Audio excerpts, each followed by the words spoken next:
The Battle of Kursk, one of the largest in the history of the Second World War, became a catastrophic defeat for the German army in 1943. The failure of Operation Citadel stripped Germany of any ability to conduct large-scale offensives for the remainder of the war. The initiative passed entirely and irrevocably to the Soviet army. Let us look at the Battle of Kursk through the eyes of the Germans and find out why they lost.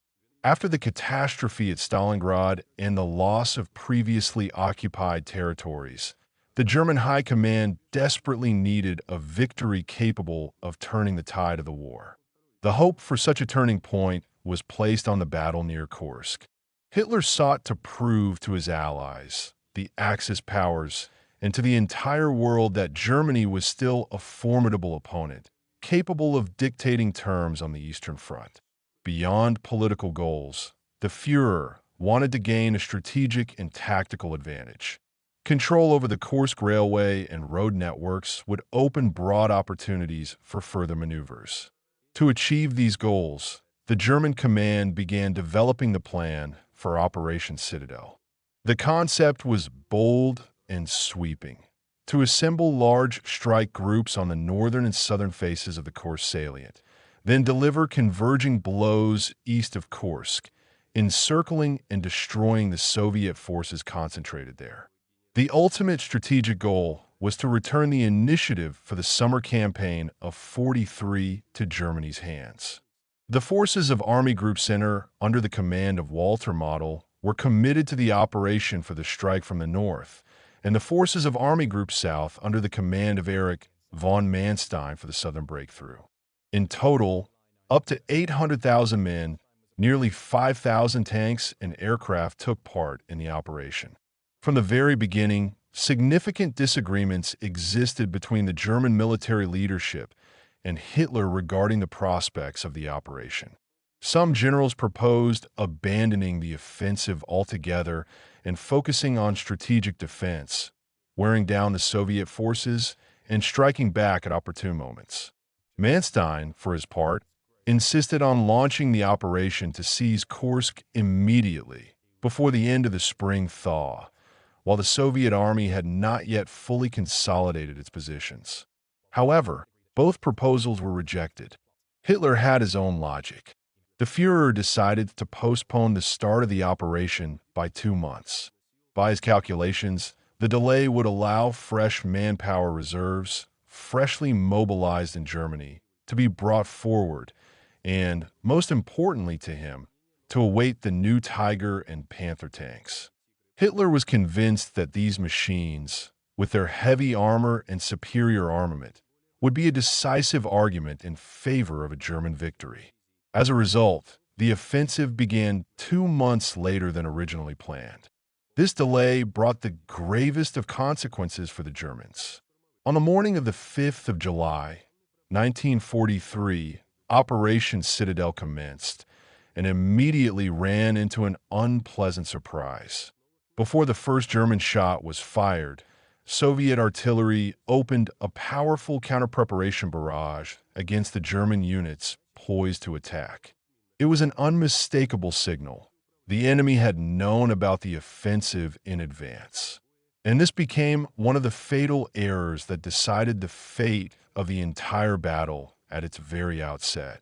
The Soviet command had possessed detailed knowledge of the Citadel plan long before its execution. Soviet intelligence operated flawlessly.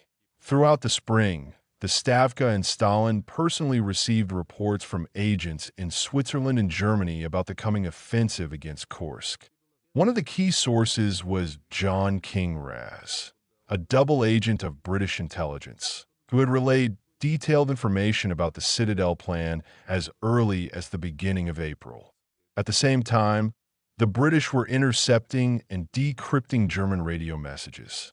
According to some accounts, the Citadel plan had reached Soviet hands literally the day after it was created.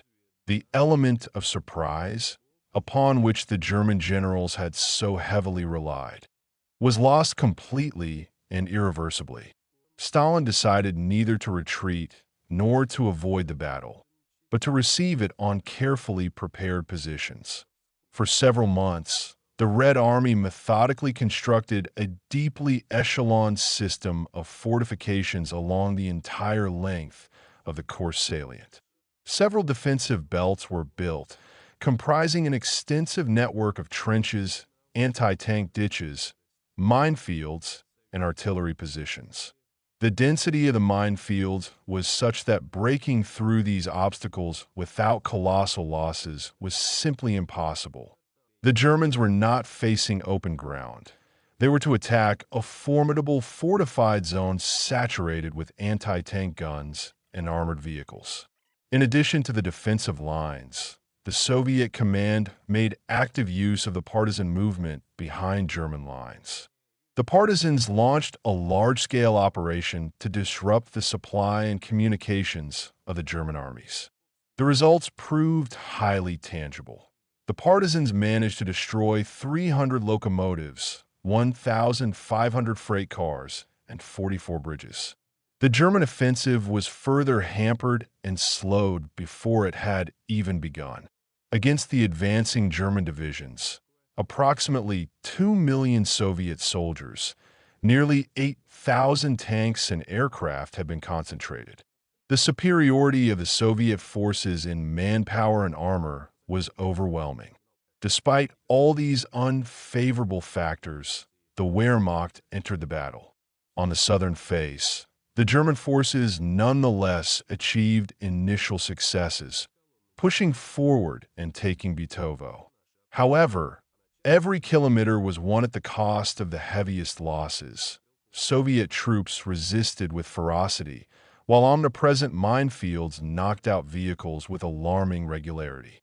The subsequent advance drove a wedge into the first line of the Soviet defense. The units of General Kempf crossed the river and advanced 10 kilometers, sustaining significant losses in the process. But Soviet resistance, powerful defensive fortifications, and extremely unfavorable terrain for the attackers halted the overall advance of the Wehrmacht. The Germans failed to break through the second line of the Soviet defense. On the northern face, the situation developed even worse for the German side. The 47th Panzer Corps launched its offensive on the 5th of July, but the 15th Rifle Division of the Red Army, together with minefields and powerful fortifications, effectively paralyzed the German advance. Nevertheless, information obtained from an interrogated prisoner of war convinced the German command that a weak point existed in the Soviet defense, and Tiger tanks were immediately directed there. The Soviets responded by sending 90 T-34 tanks. After 3 hours of intense fighting, the Red Army lost 40 vehicles, while the Germans lost only 7. A clear success, it seemed, but the time lost allowed the Soviet command to rush reserves forward and seal the vulnerable section of the defense. In the following days, the Germans made determined attempts to push through to Lekharka and Panayrai. While the latter was eventually taken, Olkhovatka, protected by Soviet tanks, remained impregnable. Meanwhile, on the southern sector, a remarkable event occurred.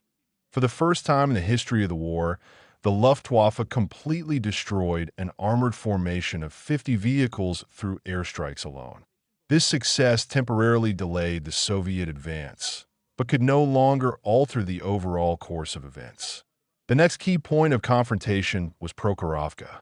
The Battle of Prokhorovka entered history as one of the largest tank engagements of the Second World War, surpassed in scale only by the battle near Lutsk and Rovna in 1941. German success there would have posed a genuine threat of encirclement to Soviet forces and a decisive turning point in the entire battle. The German forces had around 294 tanks at their disposal, while 616 tanks of the Red Army stood ready to meet them at the city's approaches.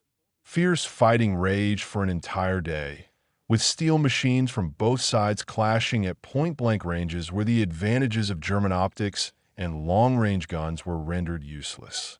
In the end, Unable to contain the mounting Soviet pressure and facing a real threat of having their lines of communication severed, the Germans methodically withdrew. The battle for Prokhorovka was lost, and with it, Operation Citadel collapsed. On the northern sector, the fate of Army Group Center was no better. On the 12th of July, Soviet forces launched a counteroffensive that entered history as Operation Kutuzov. The blow was aimed at Oriol. The Germans once again proved unable to contain the onslaught of superior enemy forces and were compelled to withdraw their troops to avoid the encirclement of their best armored units. The southern flank was struck somewhat later, but with an equally crushing result for the German side. Kharkov was lost. Any thought of a large-scale German counteroffensive was gone forever. The initiative passed definitively to the Soviet side and never returned to Germany for the remainder of the war, forcing the Wehrmacht to retreat hundreds of kilometers to the west. In summary, the Battle of Kursk was lost by the Wehrmacht as a result of several interconnected and mutually reinforcing factors. First, the element of surprise, the cornerstone of German offensive tactics, was completely and prematurely lost thanks to the outstanding work of Soviet intelligence and signals interception. Second, even setting aside the question of secrecy, the German army was objectively inferior to the enemy both in the number of personnel and in the quantity of armor, and was required to attack a more numerous, excellently prepared, and deeply entrenched enemy on pre-fortified positions. The 2-month delay in launching the operation, gifted to the Soviet command and exploited by it to the maximum, also proved fatal. Third, the famous Tiger tanks, in which Hitler had placed such great hopes, were genuinely outstanding machines for their time.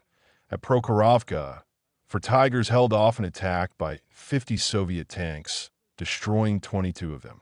But their numbers were simply far too few to compensate for all the strategic scale problems described above. The Battle of Kursk became the turning point of the Second World War on the Eastern Front. From that moment on, the German army was condemned to defense and gradual retreat, all the way to the final collapse of the Third Reich in May of 1945.